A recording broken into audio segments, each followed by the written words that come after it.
আজ সকাল থেকে একদম মনটা প্রচণ্ড পরিমাণে খারাপ লাগছে। তার কারণ দুদিন যে বোন ছিল ঘরটা বেশ একদম হই হুল্লোড় ছিল। বেশ ভালো লাগছিল। সুনীল ডিউটি চলে যাওয়ার পরেও, সিনু স্কুল চলে যাওয়ার পরেও কেউ একজন ছিল আমার সাথে দিনরাত বকবক করবে বলে। কিন্তু সেই বোন আমার কালকে বিকেলবেলায় চলে গেছে। সেই কারণে মনটা একেবারে ভালো লাগছে না। ঘরটা একেবারে ফাঁকা, ফাঁকা লাগছে।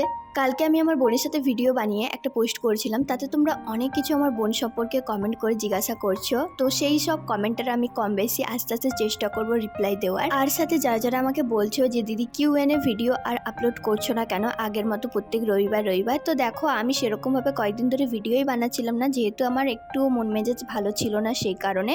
তবে আমি আস্তে আস্তে চেষ্টা করব আবার আগের মতো কন্টিনিউ ভিডিও করার। কিউএনএ ভিডিও, এমনি ডেলি লাইফস্টাইল ভিডিও, রেসিপির ভিডিও।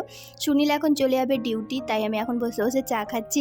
আর ও রেডি হচ্ছে, আমি চুপচাপ মন মোড়া করে বসে রয়েছি। ও আমাকে হাসানোর চেষ্টা করছে একটু। সো বাই বাই গাইস, সবাই ভালো থেকো, সুস্থ থেকো। দেখা হচ্ছে খুব তাড়াতাড়ি নতুন একটা ভিডিওতে।